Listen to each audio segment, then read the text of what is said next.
नमस्ते बच्चों। आपने मुगल बादशाह अकबर के बारे में तो सुना होगा ना। महान सम्राट अकबर, जिसके दरबार में बहुत सारे लोग थे, पर उनका एक दरबारी जो था ना, उनका एक मंत्री, वो बहुत प्रसिद्ध था, जिसका नाम क्या था? बिल्कुल सही कहा बच्चों, बीरबल। आज हम पढ़ेंगे चतुर बीरबल की एक बहुत प्यारी सी कहानी। अकबर महान मुगल सम्राट थे। उनके दरबार में 9 प्रमुख मंत्री थे बच्चों, जिन्हें वे नवरत्न कहकर बुलाते थे। ये 9 मंत्री अलग अलग क्षेत्रों में विशेष योग्यता रखते थे। इन नवरत्नों में बीरबल भी एक था। मतलब ये 9 मंत्री ऐसे थे जिन्हें विशेष योग्यता हासिल थी और इन्हें खास खास महकमे और खास खास क्षेत्र दे रखे थे, ताकि ये अपनी बुद्धिमत्ता से पूरे राज्य का संचालन कर सके। तो इनमें बीरबल भी एक था। बीरबल बहुत ही नेक, विद्वान और हाजिर जवाब थे। अकबर बीरबल को बहुत चाहते थे। जिस दिन बीरबल ना आते, अकबर को बिल्कुल भी अच्छा नहीं लगता था। एक दिन एक राज कर्मचारी दरबार में देर से आया। अकबर ने उससे देर से आने का कारण पूछा तो उसने कहा, महाराज, मेरा बेटा जिद कर रहा था, इसलिए आने में देर हो गई, अपराध क्षमा करें।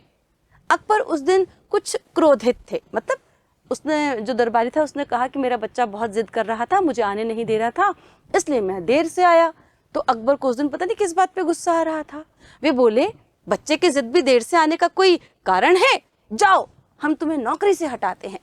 पहले के राजा महाराजा बच्चे ऐसे ही होते थे, बिना कारण जाने, बिना कुछ सोचे समझे, उनके मन में जो आया उसका आदेश दे देते थे। तो बस अकबर को बड़ा गुस्सा आया और उसने उसे नौकरी से हटा दिया। कर्मचारी बहुत गिड़गिड़ाया, हुजूर, मेरी रोजी मत छीनिए, मैं गरीब आदमी हूँ, मेरे बच्चे भूखे मर जाएंगे। लेकिन अकबर टस से मस ना हुए। टस से मस ना होना बच्चों, ये एक मुहावरा है, जिसमें मतलब हम किसी बात पर अड़ जाए ना, तो उसके लिए कहा जाता है कि ये तो अपनी बात से टस से मस नहीं होता, अड़ा ही रहता है। बीरबल भी दरबार में उपस्थित थे। उन्हें अकबर का यह व्यवहार बहुत बुरा लगा। बीरबल बोले, हुजूर, बाल हट बहुत बुरा होता है, बड़ों को ही बच्चों की जिद के आगे झुकना पड़ता है। आप इस कर्मचारी को नौकरी से न निकालिए। किंतु अकबर बिल्कुल न माने। बीरबल फिर बोले, अच्छा, आप पिता बनिए, मैं बच्चा बनता हूँ, फिर देखते हैं कि किसको झुकना पड़ता है। भाई अकबर तो बीरबल की बात बहुत अच्छे से मानते थे और बीरबल बहुत चतुराई से उनसे वो सारी बातें मनवा भी लेता था।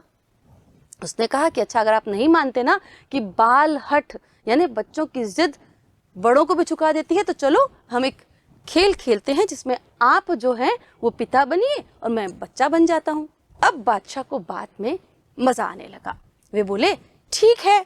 बीरबल बच्चे का अभिनय करने लगे और हाथ पैर पटकते हुए बोले, मैं मिट्टी का एक लोटा लूंगा। लोटा मंगवाना कठिन न था। मतलब वो जिद पर अड़ गए, मुझे तो मिट्टी का लोटा चाहिए चाहिए चाहिए, जैसे बच्चे जिद करते हैं ना, ऐसे।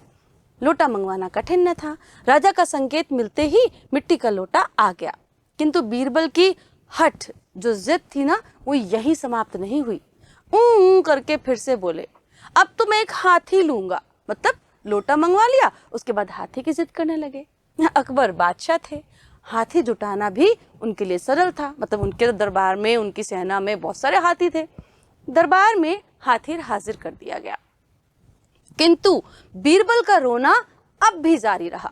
अब क्या है? अकबर थोड़ा झुंझलाकर बोले, हाथी को लोटे में डालो। बीरबल ने मचलते हुए कहा, हाथी को लोटे में कैसे डाला जा सकता है? अब अकबर परेशान। उसने क्या जिद की, ये जो लोटा मैंने मंगवाया है ना, इसके अंदर हाथी को डाल दो। अकबर ने बीरबल को समझाने की बहुत कोशिश की, लेकिन वे कुछ भी सुनने को तैयार न थे। एक ही रट लगाए जा रहे थे, हाथी को लोटे में डालो, हाथी को लोटे में डालो। जैसे आप लोग रोते हो ना, जिद पकड़ लेते हो, बाहर जाकर मार्केट में कोई खिलौना चाहिए, कोई आपको कोई बहुत अच्छी सी ड्रेस पसंद आ गई है, वो चाहिए, मम्मी के सामने रोने लग जाते हो। बस ऐसे ही बीरबल रो रहा था। अंत में अकबर को कहना पड़ा, अच्छा बीरबल, हमने अपनी हार स्वीकार की, हम कर्मचारी को फिर से नौकरी पर रखते हैं। यह सुनकर बीरबल प्रसन्न हो गए। कर्मचारी ने भी चैन की सांस ली और बीरबल को बहुत बहुत धन्यवाद दिया। तो बच्चों, पता लगा ना कि अकबर और बीरबल के किस्से क्यों मशहूर हैं। ऐसे बहुत सी बातें हैं जिनसे हमें भी बहुत सीख मिलती है और कठिनाई में चतुराई से काम लेने आना हम सबको आना चाहिए।